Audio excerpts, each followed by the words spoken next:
Hi, everybody. My name is Myles, and I'm with Peak Performers. Thanks so much for joining me for this installment of My Disability Story.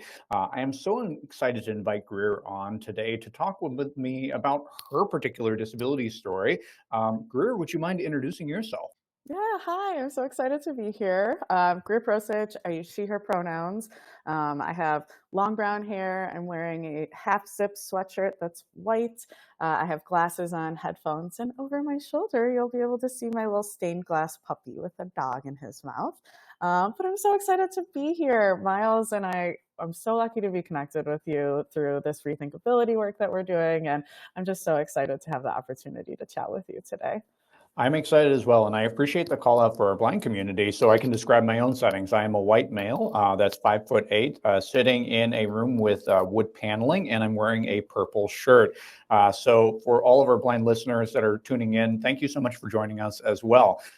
Greer, I've really admired some of the work that you're doing and some of the work that you're doing leading up to Rethink Ability. It sounds like such an amazing mission. But first, I want to talk about you. And as a reminder for anybody that's tuning in right now, part of the reason that I started this particular session is to remind you that you are not alone. So many people out there in the community that I talk to, they say, Myles, I feel like there's nobody else like me and my disability out there in the world. And that's just simply not true. 26% of the population has a disability of some way, shape, or form.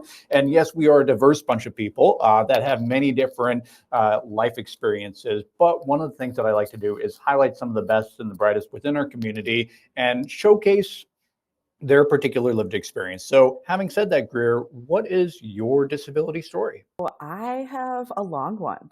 I live with something called ankylosing spondylitis. So I basically have arthritis in my body from my head to my toes. My story started when I was really young.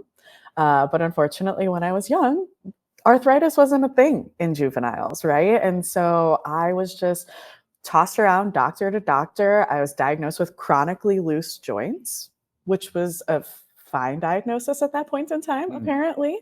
And so I actually didn't get diagnosed until I was 30 years old. And it happened because I had one of the worst trips in my entire life. I physically couldn't do anything. I got back from the vacation and I was like, something's got to change. And so for me, I have been kind of coming to grips with not being able to do stuff, grieving my normal body, trying to find community. And so my disability story has been up and down. It's been a lot of self advocating for myself. I've worked in HR for a long time, so it's been advocating for a lot of other people and realizing I was doing a really bad job because I didn't have the information or the resources necessary to do a good job and to support people effectively. And so my disability has kind of brought me into this advocacy work to say, hey, we have to create the spaces that we need to be successful, and that's all that I'm bringing to the table right now. Is I'm a galvanizer, I'm a project manager, and so I'm trying to get people active to say, hey, I live with a disability, or someone in my family, I'm a caretaker of somebody with a disability, and so just trying to create community because I need it too, right? We all need it, and it's okay to say that we need community as a disabled person. I have a rare disability. I've only met one other person with it in my entire life. And so I have felt alone for a very long time. And through this rethinkability work, it did bring me this person. So now I have somebody to go to when I'm not feeling good or when I have questions or, I just need a little bit of support. And I want to be able to help other people find that for themselves too. I love that. And I wanted to see if you'd be willing to expand on the experience because no matter what your disability is, it's very common that people go to the doctor and they're not believed, especially if it's a non-visible condition.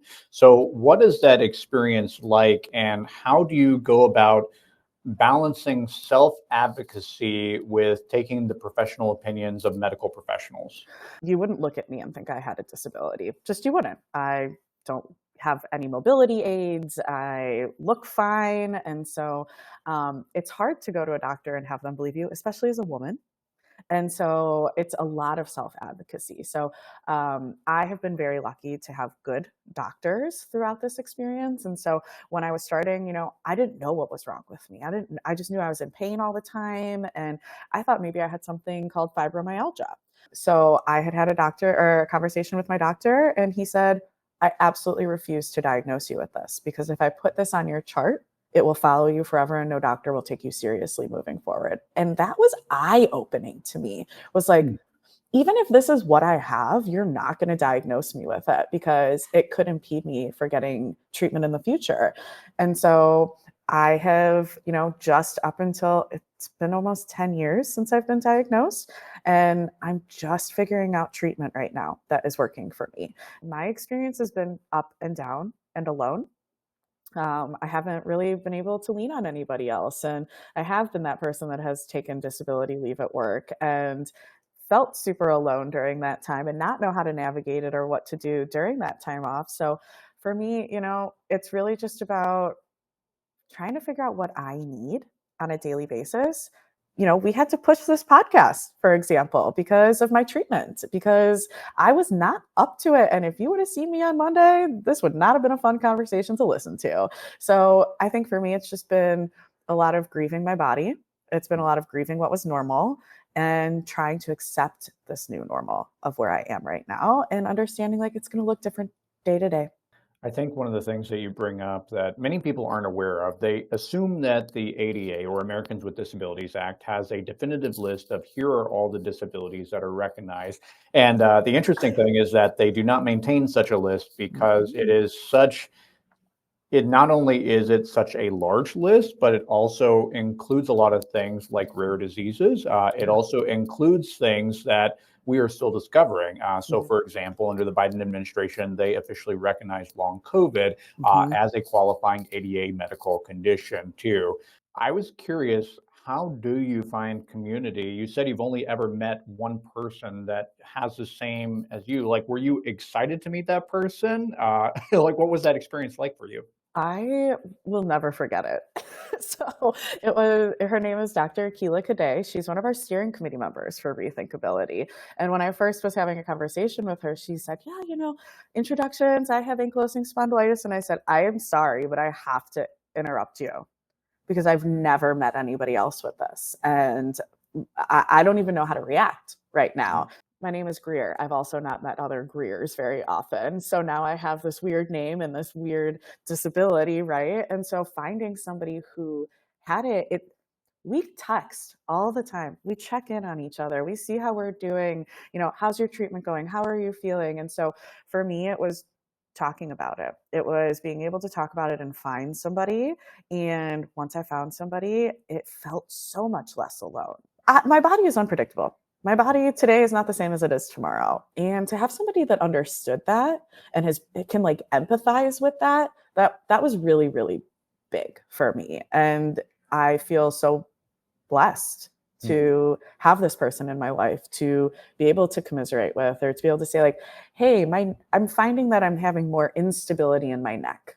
Hmm. Have you ever experienced that? What do you do? And then recommendations come. So for me, it was, being open to finding somebody and sharing my story. And it brought a big gift with this relationship that I now have with this person. It's not easy and it's Hmm. intimidating and it's hard to share what you have because it is isolating. But being able to talk about it has been one of the biggest gifts that I think I have had. And what does self-care look like for you in managing this condition, but also looking out for all your other needs too? Like, what does self-care look like for you? Truthfully, it is boundaries. It's listening to my body. It's not feeling guilty about having to cancel. So I'm somebody who last minute, if I'm not feeling up to it, like I'm not going to go because I am not going to put my body into a deficit, right? So we talk a lot about spoon theory, which is basically quantifying the energy that you have. So if people aren't familiar with it, it's saying someone was trying to explain their levels of energy. They picked up all their spoons at a table and they said, all right, I have 5 spoons in my hand. I use one to shower, one to cook breakfast, and one to then do the dishes. I have 2 spoons left for the rest of the day to work, to take care of my family, to take care of myself for the rest of the day. And so being able to kind of quantify that and understand that my energy isn't abundant like an able-bodied person's energy Hmm. is. It's been a hard realization. It's been a lot of grief. It's been a lot of what am I doing? How did I get here? All of that kind of stuff. But boundaries have been my saving grace. They have, and I'm very clear with others with my boundaries, right? I used to not be, and I used to feel really guilty about having to cancel, but I'm the only one who knows my body, and I'm the only one who knows how doing something is going to affect me tomorrow. So being able to kind of have resolve in the fact that I can't do everything, and that's okay, has been a really, really big learning lesson. I think I could probably take a couple of lessons from you about that because I know that for me, I struggle as a person that's hearing impaired. I struggle with going to crowded venues where it's really loud and just that feeling of I can't hear anybody. I'm not having any fun. I'm just going to sit here and stuff. But I also always feel compelled to show up too. So I might have to take lessons from you in some ways in It that takes regard. practice. Honestly, it takes Yeah. practice. It's a muscle that you have to build, is to be able to stand up for yourself. It's that self-advocacy piece you're talking about. Like, having boundaries is self-advocacy. Do you ever feel like people shut down on you and like that? And how do you navigate that if they stop inviting you to those kinds of things? Those aren't people that I want in my life.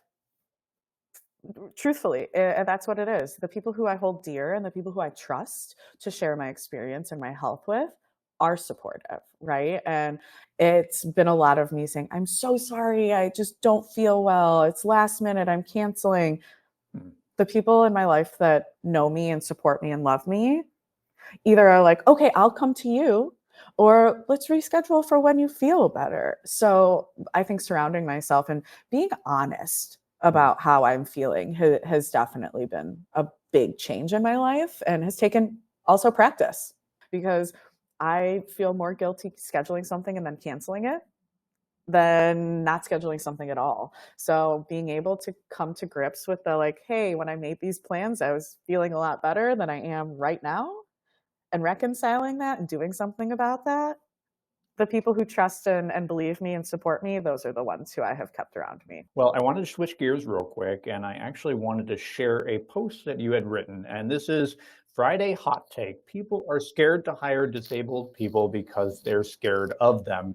In my opinion, the lack of disabled representation in workplaces isn't because there's no talent, it's because leaders don't know what to do once they have us on their team. They're scared of saying the wrong thing. They're scared of missing an accommodation. They're scared of getting sued, scared they won't manage us correctly, in quotes there, and then scared of the work it takes to create a space where we can thrive. They're scared because they don't understand.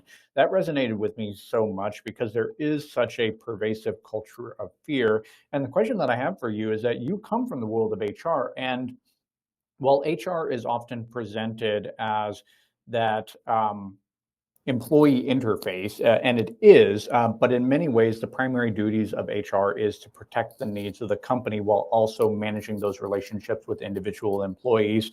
So, I guess, like, what's your perspective as an HR professional and working with the disability community at large? HR sucks at disability. I don't know any other way to say it. Don't know any other way to say it. I've been in HR, I've been in people facing roles literally my entire career. The only information that I have about creating an accessible work environment or supporting people with disabilities is because I sought it out. I've never been trained. I have my master's in IO psychology. So motivation, communication, how people work. Didn't talk about disability or accessibility anywhere in there either. It isn't a priority. It's an afterthought. Disability and accessibility is an afterthought as HR, because like you said, HR a lot of times is compliance, Hmm. and compliance is laws, and disabled people are really scary when it comes to laws and that kind of stuff. I have a a rack that my computer is sitting on right now. I had to get a doctor's note to say I needed this $20 rack, right? And then it was finally sent to me after 4 back and forths with my team. So it's like, that is the easiest, simplest, little baby tiny thing that is an accommodation. And you made it so complicated for me to do. So I think HR is not set up to succeed. I don't think they're educated. I don't think that they have the tools or the resources that they need to be successful. I don't think there's buy-in from the executive level. And because of that, it's a really unsafe place for people to be. Companies are very unsafe for disabled people. And as HR, we have to toe the line between compliance and people, and we always go to compliance. And so I want to change that. I want to change that. I want to upskill people. I want to upskill the people who want to be upskilled, because as HR too, I mean, we're seeing all these layoffs. We're seeing everything happen, and HR is the first one to get cut. So now they're operating very lean. So how can you learn something new? How can you extend yourself even more when you're already overextended? We have to find different ways to teach people and give them the resources, because when I was in HR, they didn't exist. They just weren't there, and it wasn't a priority. One of the things that I feel is that most people that I meet that work within HR get into the field because they are really honestly great human beings, very empathetic human beings that want to do better by the world. I think that a lot of times this fear that permeates through and this feeling that they can't make any changes is really kind of grapples them and forces them into inactivity. So if you could wave a magic wand and change HR, like how would you go about changing it? I think there has to be a balance between compliance and people. And for me, I think it means separating it, right? So, like, I think compliance should go to legal. I think that should be a completely separate thing from the actual experience and accommodations internally. Because as long as we treat something like it's a legal conversation, we're not going to treat it differently. It's not going to change, right? Like, it's going to be this hard thing to get through, and that we have to go through all this red tape, and so many people have to be part of it. But if we change our processes and the way that we're structured internally, it doesn't have to be this kind of like barrier ridden experience for people. I think we can change HR by helping HR know what they can do, right? Like, I bet most HR people don't even know what's available. Because of that, I think we need to educate. I think we need to prioritize, and I think we need to set them up to succeed. Because I think HR is set up to fail right now in the way it's manifesting in organizations. Like, how can you be the person who supports somebody's individual needs while also prioritizing compliance? It doesn't work. And so HR is put into this like pretty impossible position, if you ask me, to be able to support disabled people, because their hands are tied. What autonomy do they actually have to help somebody like you or me without it being a crazy rat chase around everything? I oftentimes like to tell employers a bit of an uncomfortable truth, and that is following the ADA is not a disability inclusion strategy. Like, and we oftentimes will say it another way of the ADA is the floor, not the Yes. ceiling. And Yes. that is something that's so important for people to take away, because they feel like, well, if I'm following the law, then I'm going to be doing everything that I need to include. How do you think that organizations should approach it instead if they truly do want to better include people with disabilities? The culture. We know that 1 in 4 people are disabled. We know that.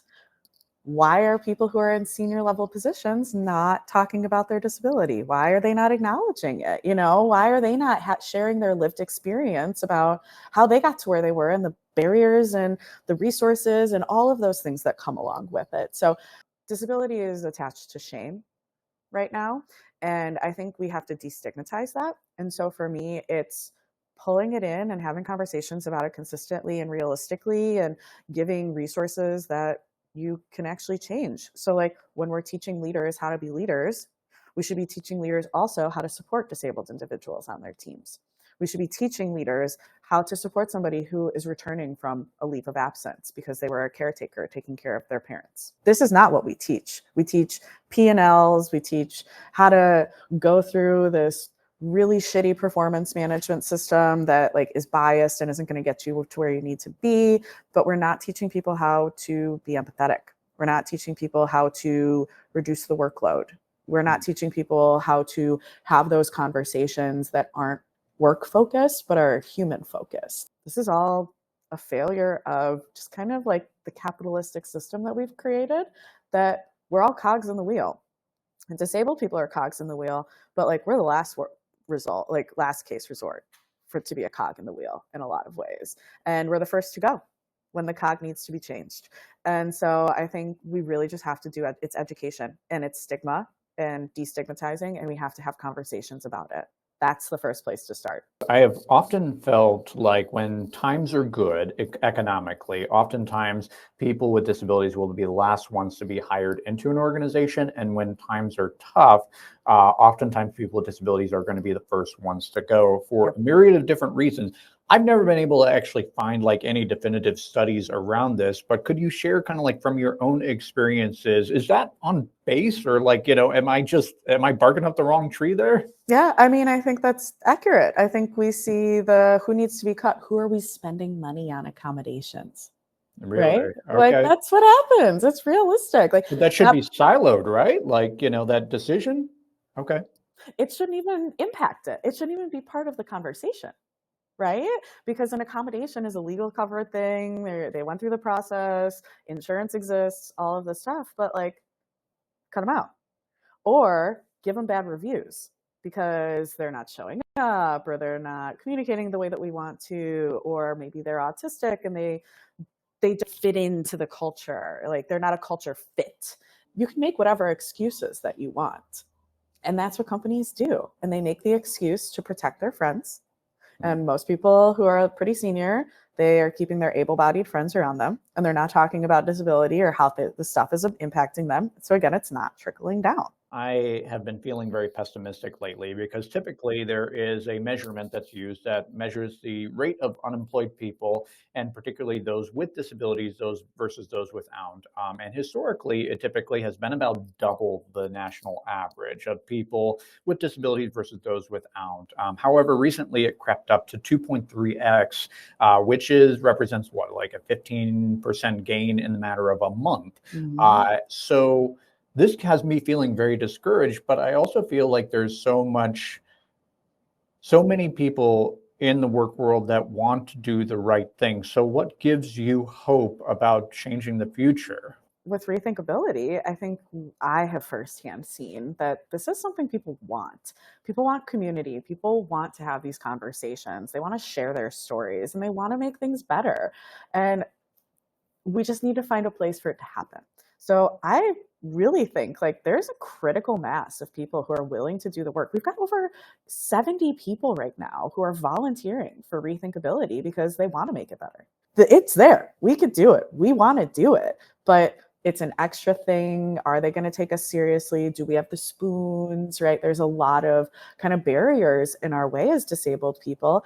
But I think what we're seeing is like, you're missing out if you're not hiring us. We are very creative. We're very agile. We're putting together a 3-day summit, virtual summit, remote, and it's all disabled people. We can do it. We can show up, and we're going to prove to you that we can show up and we can put something really cool together. And so for me, I'm really hopeful because our community is really starting to do some work. We are really coming together, at least in my little pocket of Rethink Ability, to say like, cool, we're going to change these conversations together. I don't need to be paid to have this change. I don't need to be paid to like fight the good fight. And that's what we're doing. Well, while we're on the topic, please tell people that are watching this how they can get involved if they want to get involved, or how they can attend if they want to attend. Like, what does that look like? We're offering a three-day free virtual summit, October 28th through 30th. Myles is on one of our panels, which I'm so excited about. But we're finalizing the schedule right now. It's going to be probably 5 to 6 hours a day. We've got 15 learning sessions. I think we're going to add a 16th here coming up soon. But sign up at rethink-ability.com for a newsletter. As soon as everything is finalized, our speakers, our schedule, we're going to be sending out that information. We'll be sending out updates. All that kind of stuff is coming. So I'm really, really excited for these conversations. We're going to be doing live panels. We're going to be doing interactive learning sessions. We're going to be having some cool fireside chats with some really neat experts in the field. And so I'm really excited for this conversation to happen and for it to reach people and for people to feel seen. People are going to feel seen by this. And that's what I think the biggest takeaway is going to be. One thing that I wanted to kind of wrap up by asking you is specifically around that notion and that of self-disclosure. You mentioned before that you really wish that leaders within organizations did self-disclose. And I think that oftentimes the approach that HR takes is, oh God, please don't tell me about your disability. Yeah. And they treat it with, at a 10-foot pole distance. Yep. So what's the value of self-disclosure, and what would you give somebody else that experiences your condition advice for where and if and how to disclose their disability, particularly to an employer? So I think it's important to note that self-disclosure is a privilege.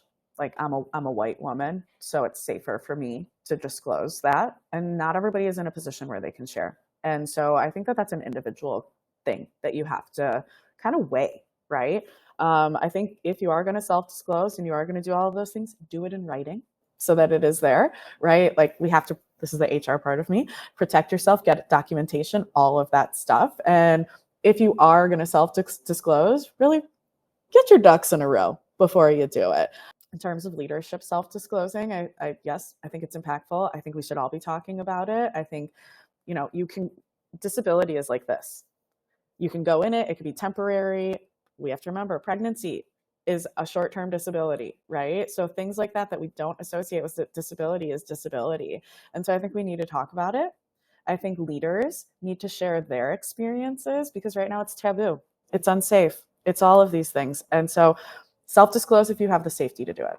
Advocate for yourself if there are things that you need because legally they have to give them to you, right? Doctors are there. And in my experience, I've had very good doctors who are there to write notes, who are there to back me up, who are there to have conversations with insurance companies if I need them to. So I think being able to advocate for yourself outside of work to help yourself in work is a big thing as well. But really, when it comes to this kind of like self-advocacy, self-disclosure, all of this stuff, you have to do it when it feels right to you. That'd be my biggest takeaway is nobody is owed this information about you. It's yours to share, and it's yours to share when you feel safe to do so. Sometimes what I have seen is that people will disclose a disability kind of at the last minute when there becomes a performance problem, or they start getting written up for this, that, or the other, or there's been a change in their medication, there's been a change in their schedule, there's been a change in their needs. Something happens that disrupts their normal work schedule, and I think that this particularly affects people with non-visible conditions that are in the habit of concealing it from their employers. So, like, how do I balance that? Particularly if I am having some kind of problem filling the job that I was previously doing, how do I bring that up now? And how do I self-advocate in the work world? I think part of it really comes down to, again, like your relationship with your manager.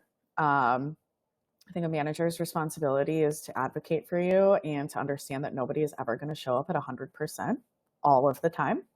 And so if I'm going to self-disclose internally, I'm going to do it in a way where I'm having the conversations on my terms. If you do feel like you need to self-disclose because there is a performance issue, do it as soon as possible. Do it in writing. I'm sensing a pattern here. Yeah. Yes, the HR loves documentation. So always document when it comes to disability, because again, disability is a protected class. But yes, when you're self-disclosing, when you are asking for support, when you're doing all of these things, do it when it feels safe.